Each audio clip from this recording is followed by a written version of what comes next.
My name is Dr. Ken Bailey. It was my privilege to teach New Testament for almost 40 years across the Middle East, mostly in Arabic. And the subject we have is a continuation of our series of studies on primary images for leadership in the New Testament. We looked first at servant, and that took 2.5 hours, and we have introduced the subject of the Good Shepherd.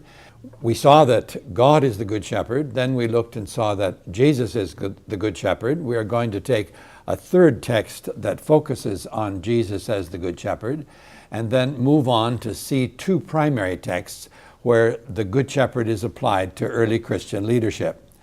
Of all of the symbols in the New Testament about leadership, this certainly has prominence, and it has prominence throughout church history. Many churches refer to the leader of the congregation as the pastor. That's a pastoral image. It is another way of saying he is our shepherd. And so the text that we need to look at briefly before we turn to our responsibility of shepherds is the famous series of shepherd hymns that we have in the 10th chapter of John. And these break into 3 sections. The first 2 are important, but the third one is even more important. The first 2 we will look at fairly briefly. The text begins and reads, "He who does not enter the sheepfold by the door, but climbs in another way, that man is a thief and a robber." That concern about the thief and the robber that breaks in another way, we find out a little bit later on in the same text, "A stranger they will not follow, but they will flee from him, for they do not know the voice of strangers." So this thief that's trying to break in, at the end of the day, he's not going to make it, because even if he does, they're not going to listen to his voice. The threat is there, but the faithful will not follow that voice. In the center, it talks about the shepherd who doesn't break in from the outside and whose voice is not unfamiliar, but rather, the text says, "But he who enters by the door is the shepherd of the sheep. To him the gatekeeper opens." Now this scene, and then it talks about the sheep listens to the voice and they follow him, and he leads them out and he goes before them. This earlier picture of the shepherd is taken from mourning in the village. Every traditional Middle Eastern village, everybody has to have 2 or 3 sheep because that's your winter clothing. But you can't herd 2 or 3 sheep. You can't afford the manpower that's required. And so a whole group of people on one particular street, usually the street is blocked at one end in the center of the village, and it opens out to the pastures at the other end. And everybody, the homes along it, and the homes are about the size of a 1-car garage, so they're not very big, and everybody's home is, the walls are the same walls as their neighbors, and they all open into the narrow alley. And all of the sheep on that particular alley will form a flock.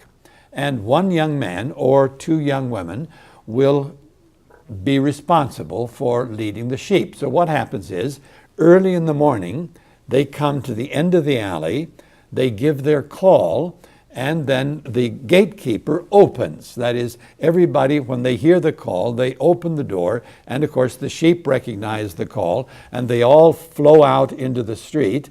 As soon as they're all out, then the shepherd starts his walk out across the countryside, and when he comes to a valley where there's still something to eat, he stops and then starts moving very, very slowly so that the sheep will have time to eat as they go along. That's the kind of standard pattern of sheep and shepherds and village homes. And that's the scene in the opening part of it. We again have the shepherd, as we talked about in our previous study, is calling, and he is in front, and they recognize this. I had students in the Middle East who themselves, in their teenage years, engaged in this kind of activity, and I was able to discuss these matters with them, and I asked them, "What do you do when you get a new sheep?" They said, "Aha." They explained it to me. What happens is, in the morning, the sheep are all very excited. It's about time for breakfast, and they're about ready to go. The call comes, and the owner opens the door. They all rush out, but this poor sheep, it's the wrong call. So he has a nervous breakdown. He runs around and bangs his head against the stone walls. He's not allowed to go to the party because it's the wrong call. So it takes a while to teach him the new call. Once he learns it, then he's okay, and off he goes. The second scene is not confusion. Many commentators have said, well, the imagery here is really confused. But let's hear the text. I am the door of the sheep. All who came before me are thieves and robbers, but the sheep did not hear them.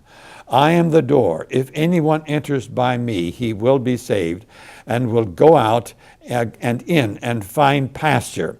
And the text concludes with, I came that they may have life and have it abundantly. Because there's no rain until after February, by February the rain stops, every shepherd is trying to find something for his sheep to eat. By the time you get to July and August and September, everything in the open countryside that's edible, the sheep have eaten. So you've got to go farther and farther to find something for your little flock. And pretty soon, most of the day is spent coming and going, and it's counterproductive. The sheep are using up energy, and they're not really eating that much because they don't have time. So the shepherds take either a cave, and they build a low wall across the front of the cave and leave just a small open space so they can count the sheep that go into the cave at night, and whatever shepherd gets there first is allowed to use the cave. Nobody owns this open land. Or the shepherds get together and they build an enclosure, usually large enough for a little over 100 sheep. The wall is about this high. They weave some thorns in at the top just so a dog or a wolf won't try and come over because the thorns are too tough. And then there's a small entrance, same reason. You can count the sheep as they come in, and guess where the shepherd sleeps? He sleeps across the entrance. He becomes the door.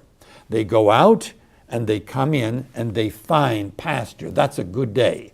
Not every day do you find pasture. There is a concern for the sheep in the sheepfold. There is a concern also that they should go out into the outer world. And we're talking about symbols here that are a part of the life of any worshiping congregation. So in the first scene, the shepherd is not the door.